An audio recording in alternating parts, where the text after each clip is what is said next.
ಆತ್ಮೀಯ H16 news ಅರ್ಥಾತ್ ಹೇ ಸೀತಾರಾಮಗೆ ಸ್ವಾಗತ. ನಾನು ನಿಮ್ಮ MI ಅಥವಾ ಮಲ್ಲಪ್ಪ ಜೋತಾವರ್. ಆದ್ಮೇಲೆ ಈಗ ತಾವು ದಿನ ಸುದ್ದಿಗಳನ್ನ ಅದರ ಜೊತೆಗೆ ವಿಶೇಷತೆಗಳನ್ನ ನೋಡ್ತಾ ಹೋಗಿ ವಿಶೇಷ ಈ ಮೊದಲನೇ ಸುದ್ದಿಯನ್ನು ನೋಡಿ. ಗುಲ್ಬರ್ಗ ಜಿಲ್ಲೆಯ ಎಲ್ಲ ಮಾಧ್ಯಮದ ಸ್ನೇಹಿತರಿಗೆ ವೈಯಕ್ತಿಕವಾಗಿ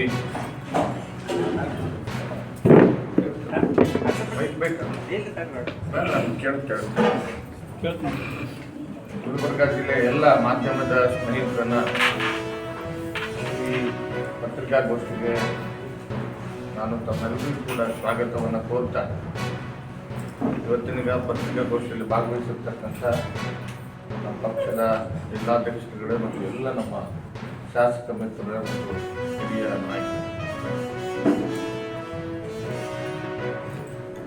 ಬಹಳ ಪ್ರಮುಖವಾಗಿ ಇವತ್ತಿನ ಪತ್ರಿಕಾಗೋಷ್ಠಿ ಎರಡು ಅಂಶಗಳನ್ನು ಇಟ್ಕೊಂಡು ನಾನು ಪತ್ರಿಕಾಗೋಷ್ಠಿಯನ್ನು ಮಾಡ್ತಾ ಇದ್ದೇನೆ. ಎಲ್ಲ ಮಾಧ್ಯಮದ ಸ್ನೇಹಿತರ ಸಹಕಾರವನ್ನು ಕೋರ್ತೇನೆ. ವಿಶೇಷವಾಗಿ ಕಳೆದ ಡಿಸೆಂಬರ್ನಲ್ಲಿ ಚಳಿಗಾಲದ ಅಧಿವೇಶನ ಪಾರ್ಲಿಮೆಂಟಲ್ಲಿ ಪ್ರಾರಂಭ ಆಯಿತು. ಆಗ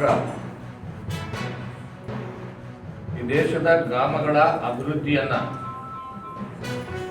ವಿಕಸಿತ ಭಾರತ 2047 ದೇಶಕ್ಕೆ ಸ್ವಾತಂತ್ರ್ಯ ಬಂದು 100ನೇ ವರ್ಷದ ಸ್ವಾತಂತ್ರ್ಯೋತ್ಸವದ ಆಚರಣೆ ಒಳಗಾಗಿ ದೇಶದ ಪ್ರತಿಯೊಂದು ಗ್ರಾಮಗಳು ಸಮಗ್ರ ಅಭಿವೃದ್ಧಿಯನ್ನು ಹೊಂದಬೇಕು, ಎಲ್ಲ ಮೂಲಭೂತ ಸೌಕರ್ಯಗಳನ್ನು ಹೊಂದುವಂತೆ ಆಗಬೇಕು ಅನ್ನುವಂಥ ದೃಷ್ಟಿಕೋನ ಇಟ್ಕೊಂಡು ವಿಕಸಿತ ಭಾರತ ಗ್ಯಾರಂಟಿ ರೋಜ್ಗಾರ್ ಆಜೀವಿಕಾ ಮಿಷನ್ ಗ್ರಾಮೀಣ ಅನ್ನುವಂಥ ಒಂದು ಯೋಜನೆಯನ್ನ ಇವತ್ತು ಕೇಂದ್ರ ಸರ್ಕಾರ ಜಾರಿಗೆ ತಂದಿದೆ. ಇಂಥವೇ 11 ಕೆಲವೊಂದು ನಿಯಮಗಳು ನೇಮಕ ಮಾಡಿರ್ತಕ್ಕಂಥದ್ದು. ಅದು ಬಿಟ್ಟರು ಮಹಾ ದೊಡ್ಡದು ಇಲ್ಲೇನು ಬದಲಾವಣೆ ಮಾಡಕ್ಕಂತಕ್ಕಂಥ ಕಾಯ್ದೆ ಏನು ಮಾಡಲಿಲ್ಲ.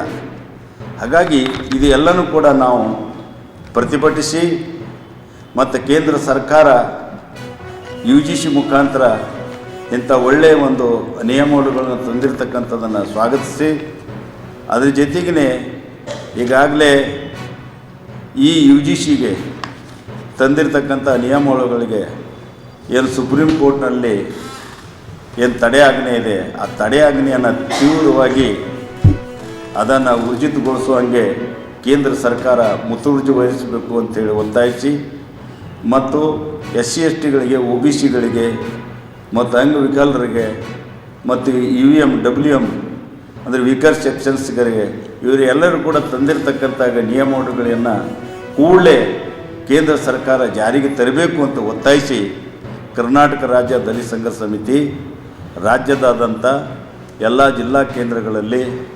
9/2/2026 ರಾಜ್ಯದ ಎಲ್ಲ ಜಿಲ್ಲಾ ಕೇಂದ್ರಗಳಲ್ಲಿ ಪ್ರತಿಭಟನಾ ಮೆರವಣಿಗೆ ಧರಣಿ ಮಾಡೋದ್ರ ಮುಖಾಂತರ ಜಿಲ್ಲಾಧಿಕಾರಿಗಳ ಮುಖಾಂತರ ಪ್ರಧಾನಮಂತ್ರಿಗಳಿಗೆ ಮತ್ತು ಮಾನವ ಸಂಪನ್ಮೂಲ ಕೇಂದ್ರದ ಸಚಿವರಿಗೆ ನಾವು ಮನವಿಯನ್ನು ಸಲ್ಲಿಸ್ತಕ್ಕಂಥ ಕಾರ್ಯಕ್ರಮವನ್ನು ಹಮ್ಮಿಕೊಂಡಿದ್ದೀವಿ. ಇಂಥ ಒಳ್ಳೆಯ ಒಂದು ಕಾರ್ಯಕ್ರಮಕ್ಕೆ ಮತ್ತು ನಿಜವಾದಂಥ ದಲಿತ ಹಿಂದುಳಿದ ಅಲ್ಪಸಂಖ್ಯಾತರ ಬಡವರ ಒಂದು ಏಳಿಗೆಗೆ ತಂದಿರತಕ್ಕಂಥಕ್ಕೆ ಪ್ರಗತಿಪರರು ಮತ್ತು ಎಲ್ಲ ವಿದ್ಯಾರ್ಥಿ ಸಮೂಹಗಳು ಎಲ್ಲರೂ ಕೂಡ ಇದಕ್ಕೆ ಸಹಕರಿಸಬೇಕು, ಪಾಲ್ಗೊಳ್ಳಬೇಕು ಅಂಥೇಳಿ ತಮ್ಮ ಮೀಡಿಯಾ ಮುಖಾಂತರ ನಾನು ವಿನಂತಿಸ್ಕೊಳ್ತೀನಿ.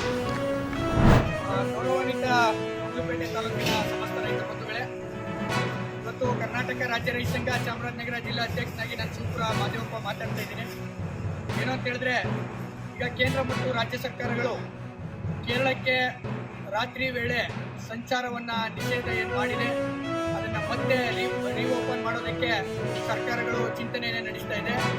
ಆಲ್ರೆಡಿ ಪ್ರಿಯಾಂಕಾ ಗಾಂಧಿಯವರು ಸುರಂಗ ಮಾರ್ಗವಾಗಿ ಅಲ್ಲಿಗೆ ಓಡಾಟಕ್ಕೆ ಅವಕಾಶ ಕೊಡಬೇಕು ಅಂತ ಹೇಳಿ ಈಗ ಕೇಂದ್ರ ಸರ್ಕಾರ ಗಡ್ಕರಿ ಅವರಿಗೆ ಪತ್ರವನ್ನು ಬರೆದಿರ್ತಕ್ಕಂಥದ್ದು ನಿನ್ನೆಯಿಂದ ಕೂಡ ಮಾಧ್ಯಮ ಮತ್ತು ದೃಶ್ಯ ಮಾಧ್ಯಮದಲ್ಲಿ ನಾವು ನೋಡ್ತಾ ಇದ್ದೀವಿ. ನೀವೇನಾದರೂ ಕೇಂದ್ರ ಮತ್ತು ರಾಜ್ಯ ಸರ್ಕಾರಗಳು ಕೇರಳ ಗಡಿ ನಮ್ಮ ಗುಂಡ್ಲುಪೇಟೆ ತಾಲೂಕಿನಿಂದ ಕೇರಳಕ್ಕೆ ಹೋಗತಕ್ಕಂತಹ ರಾತ್ರಿ ಸಂಚಾರವನ್ನು ನಿಷೇಧ ಮಾಡಿದೆ. ಅದನ್ನು ಯಥಾಸ್ಥಿತಿ ಮುಂದುವರಿಸಿದ್ರೆ ಸರಿ.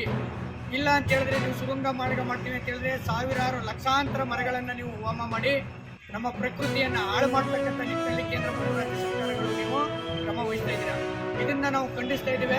ನೀವೇನಾದರೂ ಆ ಮಾರ್ಗವನ್ನು ನೀವು ಸುರಂಗ ಮಾರ್ಗವನ್ನು ಮಾಡೋದಕ್ಕೆ ನೀವೇನಾದರೂ ಪ್ರಯತ್ನ ಪಡೋದೇ ಆದರೆ ನಾವು ಮುಂದಿನ ದಿನಗಳಲ್ಲಿ ಇಡೀ ಗುಂಡ್ಲುಪೇಟೆ ತಾಲೂಕಿನಲ್ಲಿ 2 ಲಕ್ಷ ಮತದಾರರನ್ನು ಒಳಗೊಂಡಂತೆ ಪಕ್ಷಾತೀತವಾಗಿ ಎಲ್ಲರಿಗೂ ಕೂಡ ಇದನ್ನು ಮನವರಿಕೆ ಮಾಡಿ ನಾವು ಉಗ್ರವಾದ ಪ್ರತಿಭಟನೆಯನ್ನು ಮಾಡಬೇಕಾಗಿರುವಂಥದ್ದು.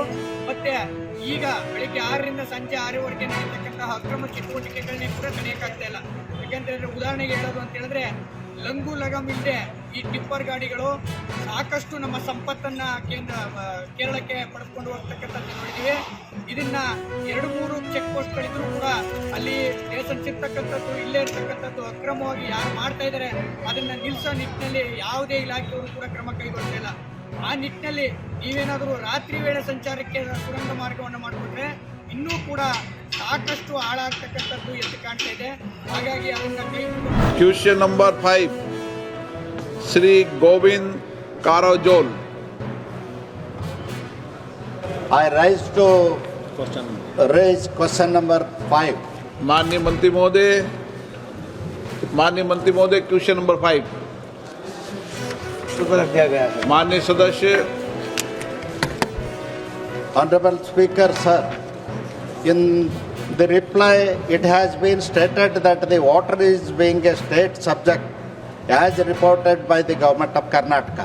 169 complaints, irregularities have been received and that the state government has been requested to take necessary action in respect of these irregularities allegations. However, no action has been taken by the government of Karnataka on the irregularities identified in my parliamentary constituency, Chitradurga.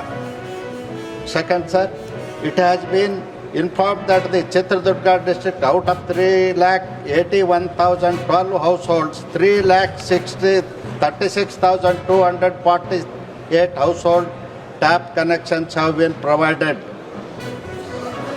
However, during my personal inspection, several villages in my constituency observed that the claimed 88.25% household connections have not been actually provided on the ground. In view of the above, I request the Honorable Minister to kindly constitute a technical expert team to conduct the inspection in Chitradurga district and take necessary steps to ensure the supply of safe and quality water to all the households in my constituency. माननीय मंत्री जी, माननीय अध्यक्ष जी, जो सदस्य ने प्रश्न पूछा है उसके बारे में, चित्रदुर्ग के बारे में उन्होंने कई महीनों के पहले भी पत्र लिखकर 3-4 पत्र लिखकर भी उन्होंने डिटेल मांगा था। हमने स्टेट से उसके बारे में डिटेल मंगवाई, मगर आज तक उन्होंने जो डिटेल दिया नहीं है। मगर चित्रदुर्ग जिले में कुल 3.81 लाख ग्रामीण परिवारों में से 3.36 लाख परिवारों में से 88% को नल जल कनेक्शन मिल चुका है। जो जल जीवन मिशन के अंदर जितना भी उनको ग्रांट आवंटन किया जाता है उसके ऊपर खुद स्टेट अपना काम करती है, वही टेंडरिंग करती है, वही DPR भी बनाती है और वही कंपटीशन करके हमें रिपोर्ट भी करती है। और माननीय आप जानते हैं कि इसके बारे में कई बार जो कंप्लेन हुई थी, इसके कारण माननीय प्रधानमंत्री मोदी साहब ने भी निर्देश दिए थे इसके ऊपर सख्त कार्रवाई होनी चाहिए। हम टीम बनाकर भेजे हैं, अलग अलग टीम ने उसका रिपोर्ट भी दिया है और उसके आधार पर हमने स्टेट को भी रिपोर्ट देकर उसके ऊपर कार्रवाई करने के लिए किया गया है। और पूरे देश में बहुत से करीब 4,000 से ज़्यादा लोगों के ऊपर कार्रवाई की गई है। चित्रदुर्ग में भी अगर कोई कमी मिलेगी तब उसके ऊपर काम करेंगे। माननीय सदस्य सप्लीमेंट्री, आप सप्लीमेंट्री पूछना चाहते हैं माननीय सदस्य? नहीं सर, नहीं। ओके. ತಾವೆಲ್ಲ ಇಲ್ಲಿವರೆಗೆ ಸುದ್ದಿಗಳನ್ನು ನೋಡಿದಿರಿ, ಜೊತೆಗೆ ವಿಶೇಷ ಘಟನೆಗಳನ್ನು ಸಹ ನೋಡಿದಿರಿ. ಅದು ನಿಮ್ಗೇನು ಅನ್ನಿಸ್ತು? ನಿಮಗೆ ಲೈಕ್ ಮಾಡಿರಿ, ಶೇರ್ ಮಾಡಿರಿ, ಕಾಮೆಂಟ್ ಮಾಡಿರಿ, ಜೊತೆಗೆ ಸಬ್ಸ್ಕ್ರೈಬ್ ನಿಲ್ಲಿಸ್ಬೇಡ್ರಿ. H16 ನ್ಯೂಸ್ ಅರ್ಥಾತ್ ಸಿದ್ದರಾಮಯ್ಯ ಸತ್ಯದ ಕೈಗನ್ನಡಿ ವಂದನೆಗಳು.